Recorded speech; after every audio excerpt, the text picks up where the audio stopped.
Olá meninos, tudo bem? Tio Nicolas está passando aqui para deixar para vocês dicas rápidas para a nossa avaliação de sexta-feira. Vamos lá, começando pelo capítulo 5, a pré-revolução francesa, vocês têm que estudar e saber destacar todos os motivos que levaram ao processo revolucionário. Como estava a França antes da Revolução?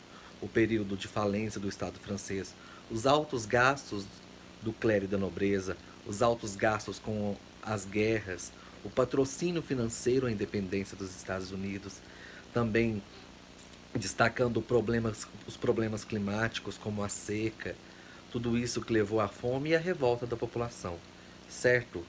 Para solucionar o problema financeiro da França, o rei Luís XVI então convoca a Assembleia dos Estados Nacionais.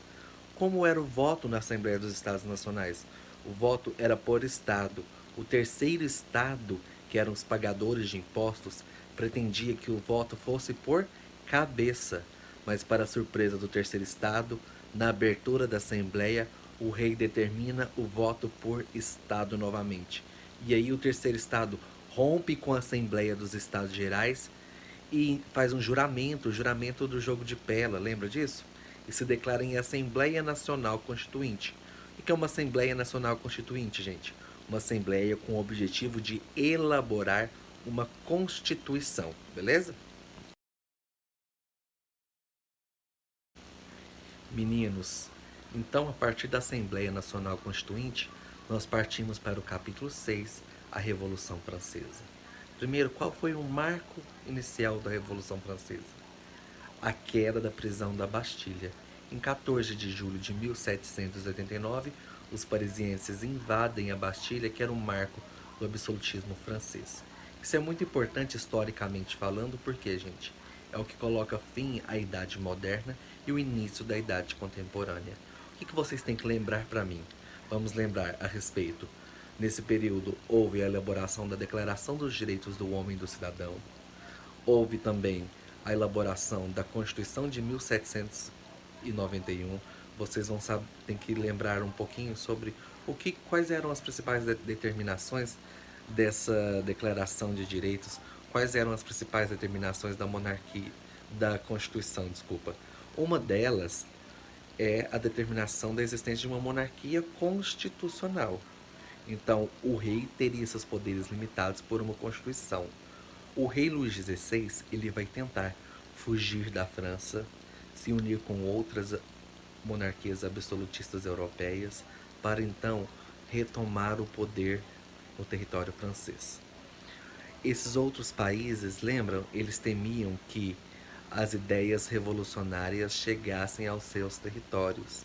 Mas aí, gente, o rei Luís ele é preso. Sendo preso e após essas tentativas de invasão das outras monarquias absolutistas, nós vamos ter o quê? Nós vamos ter a dissolução, o fim da monarquia constitucional e o início da república através da Convenção Nacional.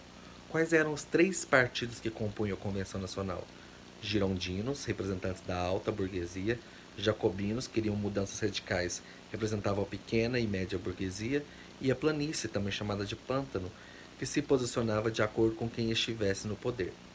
Lembra para mim do governo jacobino, conhecido como período do terror, através do Tribunal Revolucionário e do Comitê de Salvação Pública. O Tribunal Revolucionário dizia que toda e qualquer pessoa que se manifestasse de forma contrária ao governo jacobino era condenado à guilhotina, assim como o rei Luís XVI também foi condenado. Lembrar também aí para mim a respeito de esse Comitê de Salvação Pública trouxe coisas benéficas, pontos positivos para a população? Claro que trouxe, como por exemplo a lei do máximo, certo? E aí nós vamos ver que, como o líder dos jacobinos estava perseguindo, mandando matar grande parte da população, os girondinos vão organizar uma reação, conhecida como Reação Termidoriana.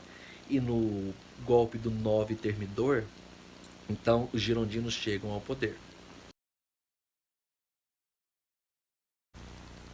Vamos lá, meninos, para finalizar o nosso capítulo 7, a Era Napoleônica. Este capítulo começa com o período final da Revolução Francesa, que foi o Diretório, o período em que a França esteve sob o domínio dos girondinos. Pessoal, como a gente já sabe, os girondinos não queriam mudanças radicais. O governo continuou passando por uma crise. Nós tivemos várias tentativas de golpe por parte dos jacobinos e dos realistas que queriam a volta do rei ao poder.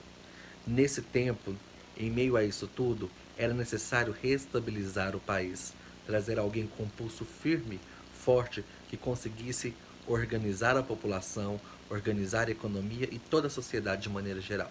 Quem chegou ao poder foi Napoleão Bonaparte, através do golpe do 18 Brumário. Através do golpe do 18 Brumário, então, nós temos início a chamada Era Napoleônica, que foi de 1799 até 1815.